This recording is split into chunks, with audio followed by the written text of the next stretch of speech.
Good morning friends, welcome to today's lecture of yield of chemical processes. आज के इस lecture में basically हम ये बात करेंगे कि एक टर्म आप सबने सुना होगा yield.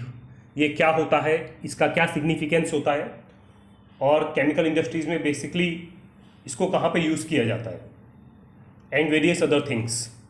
Before starting today's lecture, अगर आपको मेरे लेक्चर्स अच्छे लगते हैं तो मेरे चैनल को सब्सक्राइब कीजिए और जितना ज़्यादा पॉसिबल है उतना ज़्यादा वीडियोस को लाइक कीजिए और अपने फ्रेंड से शेयर कीजिए।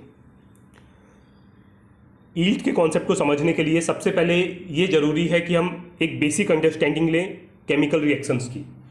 यहाँ पे आप देखिए, मैंने एक बहुत ही आसान सा रिएक्शन लिखा हुआ है, carbon monoxide plus oxygen giving carbon dioxide. ये जस्ट आपकी अंडरस्टैंडिंग के लिए मैंने एक छोटा सा आसान सा एग्जांपल लिया हुआ है। यहाँ पे ये जो आप आगे टर्म देख रहे हैं, लाइक कार्बन मोनोऑक्साइड के पहले 2 लिखा हुआ है, ऑक्सीजन के पहले कुछ भी नहीं है मतलब 1, और कार्बन डाइऑक्साइड के पहले 2 लिखा हुआ है। ये जो 2 1 2 करके लिखा हुआ है, ये देखिए, ये बेसिकली होता है नंबर ऑफ मोल्स, और नीचे लिखा हुआ है मैंने मॉलिक्यूलर वेट। मॉलिक्यूलर वेट क्या होता है, लाइक कार्बन और ऑक्सीजन, कार्बन मोनोऑक्साइड, कार्बन का 12 मॉलिक्यूलर वेट होता है और ऑक्सीजन का 16, ये ऐड करके हुआ 28। सिमिलरली ऑक्सीजन का 32 और कार्बन डाइऑक्साइड का आपका हो गया 44। अब एक टर्म आप सबने सुना होगा, moles is equal to mass upon molecular weight. ये फॉर्मूला याद रखिएगा, अगर मैं मोल्स की वैल्यू 1 कर देता हूं तो mass is equal to molecular weight. इस सेम फॉर्मूले से मैं ये नीचे मास कैलकुलेट कर सकता हूं कि किस चीज़ का कितना मास रिएक्ट करके क्या बनाएगा। लाइक अगर मैं कार्बन डाइऑक्साइड की बात करता हूं तो यहाँ पे 2 मोल्स है, means mass is equal to 2 times molecular weight. तो यहाँ पे मेरा मास कितना आया, 56। सिमिलरली ऑक्सीजन का आया सेम 32 एंड कार्बन डाइऑक्साइड में भी जस्ट डबल होके आया 88। इसका मतलब ये है इस केमिकल रिएक्शन के हिसाब से कि अगर 56 ग्राम या केजी कार्बन मोनोऑक्साइड रिएक्ट करता है 32 ग्राम अब्लिक केजी, आप जो भी यूनिट कंसिडर करें बट सबकी यूनिट सेम होनी चाहिए, ऑक्सीजन से, तो वो 88 ग्राम आपका कार्बन डाइऑक्साइड बनाएगा। दोबारा समझिएगा, अगर 58 ग्राम कार्बन मोनोऑक्साइड रिएक्ट करता है 32 ग्राम ऑक्सीजन से तो वो आपका 88 ग्राम्स कार्बन डाइऑक्साइड बनाएगा। होप आपको केमिकल रिएक्शन में क्या चीज़ किससे रिएक्ट करके कितने ग्राम्स किसके रिएक्ट करके क्या बनाएगा यह बिल्कुल क्लियर हो गया होगा। बिकॉज अब नेक्स्ट स्लाइड में बेसिकली मैं यील्ड के टर्म्स में बात करने वाला हूं, तो आपको उसके लिए ये केमिकल रिएक्शन की अंडरस्टैंडिंग काफ़ी ज़्यादा जरूरी है। अब हम बात करते हैं थ्योरेटिकल यील्ड की, कि थ्योरेटिकल यील्ड क्या होती है। जैसा कि मैंने आपको पिछली स्लाइड में बताया कि 56 ग्राम्स कार्बन मोनोऑक्साइड जब रिएक्ट करेगा 32 ग्राम्स ऑफ ऑक्सीजन के साथ में तो वो बनाएगा 88 ग्राम्स ऑफ कार्बन डाइऑक्साइड। अगर मैं यील्ड की बात करता हूँ in terms of carbon monoxide, तो 88 ग्राम्स के प्रोडक्ट को बनाने के लिए मेरे को 56 ग्राम्स ऑफ कार्बन मोनोऑक्साइड चाहिए। मींस जब मैं इन दोनों को डिवाइड करूंगा 88 अपॉन 56 तो ये मेरी यील्ड आएगी 1.57। सिमिलरली यील्ड ऑक्सीजन के टर्म्स में अगर कैलकुलेट करूं तो ये मेरा आएगा 88 अपॉन 32, तो ये वैल्यू आएगी मेरी 2.75। अब रिएक्टेंट्स आपके 2 या 2 से ज़्यादा भी हो सकते हैं, तब आपके दिमाग में ये चीज़ आएगा कि यील्ड की बात हम किसके टर्म्स में करते हैं। तो हमेशा याद रखिएगा कि जो यील्ड होती है, ये जो केमिकल रिएक्शन आपको बता रही है, ये आपकी हमेशा थ्योरेटिकल यील्ड होती है कि इतने ग्राम्स अगर रिएक्टेंट्स आपस में रिएक्ट करेंगे तो इतने ग्राम्स आपका प्रोडक्ट बनाएंगे। ये जो यील्ड आप यहाँ पे कैलकुलेट कर रहे हो ये होती है आपकी थ्योरेटिकल यील्ड। अब रिएक्टेंट्स कई सारे हो सकते हैं, तो आपके दिमाग में ये चीज़ कई बार आती है कि हम यील्ड की किस टर्म्स में, मतलब किस मटेरियल के टर्म्स में हम यील्ड की बात करें। तो याद रखिएगा, यील्ड की बात हमेशा हम करते हैं लिमिटिंग रिएक्टेंट्स के टर्म्स में। मींस लिमिटिंग रिएक्टेंट बेसिकली वो रिएक्टेंट होता है जो पूरे के पूरे आपके रिएक्शन में कितना प्रोडक्ट बनने वाला है उसको कंट्रोल करता है।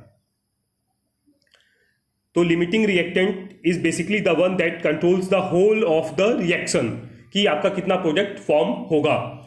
इसको समझने के लिए मैं आपको नेक्स्ट स्लाइड में काफ़ी आसान सा एग्जांपल देता हूँ। लिमिटिंग रिएक्टेंट ये समझने के लिए आप मान लीजिए कि एक सैंडविच आपको रेडी करना है, तो एक सैंडविच रेडी करने के लिए आपको 2 स्लाइस ब्रेड्स के चाहिए और 1 स्लाइस चीज़ का चाहिए। अब मान लीजिए कोई आदमी आपको देता है कि आपके पास में 28 स्लाइसेस ब्रेड की हैं, लेकिन 11 स्लाइसेस आपके पास में ओनली चीज़ की हैं। इसका मतलब ऊपर आपने देखा एक स्लाइस चीज़ के साथ में 2 स्लाइस आपको ब्रेड के चाहिए एक सैंडविच बनाने के लिए। इसका मतलब अगर 11 स्लाइसेस आपके पास में चीज़ की अवेलेबल है तो आप जस्ट 11 सैंडविचेस बना सकते हो यूजिंग 22 ब्रेड्स। मतलब आपने 11 सैंडविचेस बनाने में 11 स्लाइसेस आपकी पूरी की पूरी यूज़ हो गई और 22 स्लाइसेस ब्रेड की यूज़ हो गई। मीन्स आपकी जो ब्रेड की 6 स्लाइसेस हैं वो आपकी एक्स्ट्रा बच गई। मीन्स इस पूरे के पूरे जो प्रोसेस है, इस पूरे के पूरे प्रोसेस को कंट्रोल क्या कर रहा है? Slices of cheese. बिकॉज अगर और चीज़ की स्लाइसेस अवेलेबल रहती तो ब्रेड तो मेरे पास में एक्स्ट्रा बच गई है, तो मैं उसे यूज़ करके एक्स्ट्रा सैंडविचेस बना सकता था।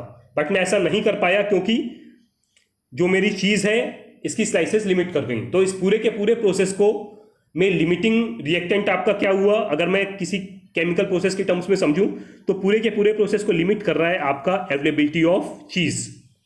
ये होता है आपका लिमिटिंग रिएक्टेंट का कॉन्सेप्ट, जो मैंने आपको पिछली स्लाइड में समझाया।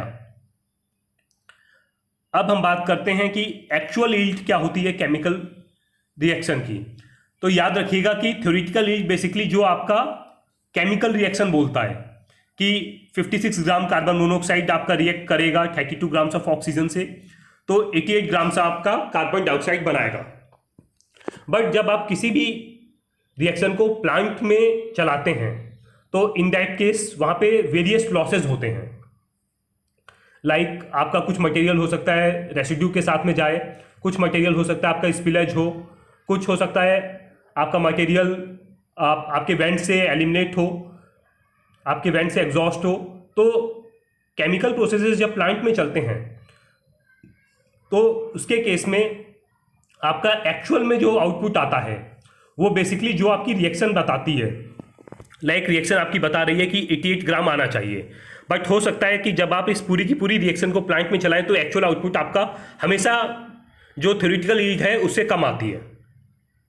ये हमेशा याद रखिएगा, बिकॉज जब आप प्लांट में ऑपरेट करते हैं तो वहाँ पे वेरियस सोर्सेज होते हैं जहाँ से आपके लॉसेस पॉसिबल होने के चांसेस होते हैं, जैसा कि मैंने आपको पहले समझाया। तो मान लीजिए कि जब ये रिएक्शन हो रही है तो एक्चुअल में आपको 80 ग्राम ही प्लांट के अंदर मिल पा रहा है। तो यहाँ पे जो आप यील्ड कैलकुलेट करेंगे, मान लीजिए आपका लिमिटिंग रिएक्टेंट मैं कार्बन मोनोऑक्साइड लेके चल रहा हूँ, तो जो आप यील्ड कैलकुलेट करेंगे वो यील्ड आएगी आपकी 80/56 मीन्स 1.43। जबकि लास्ट स्लाइड में मैंने आपको बताया था कि ये यील्ड आनी चाहिए आपकी 1.57।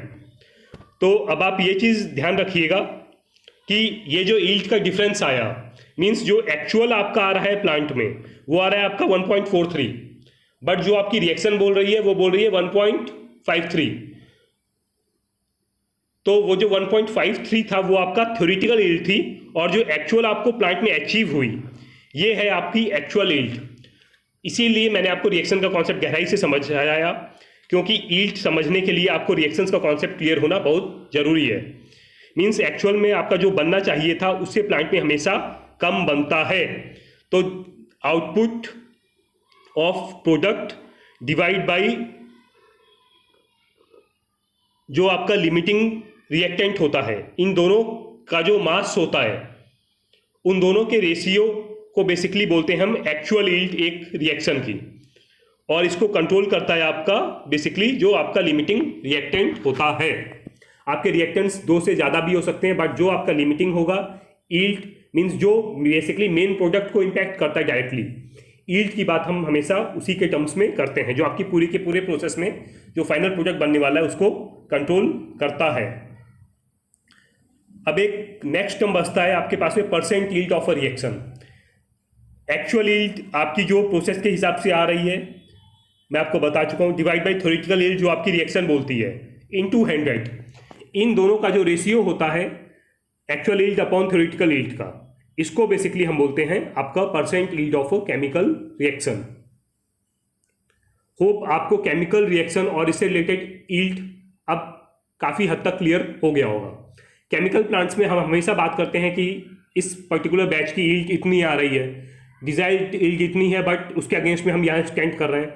मीन्स डिजायर्ड यील्ड जो हम बोल रहे हैं वो हम थ्योरेटिकल यील्ड की बात कर रहे हैं कि एज पर थ्योरी इतनी आनी चाहिए, बट एक्चुअली जो हमें प्लांट में after having various type of losses, हमारा प्रोडक्ट जहाँ जहाँ पे लॉस होने की जितनी पॉसिबिलिटीज़ हैं उसके बाद में जो मेरे को फाइनल प्रोडक्ट मिल रहा है वो होता है मेरा एक्चुअल यील्ड, और इन दोनों के रेशियो को हम बोलते हैं आपका percentage yield. That's all for today's lecture. Hope आपको आज का मेरा लेक्चर अच्छा लगा होगा।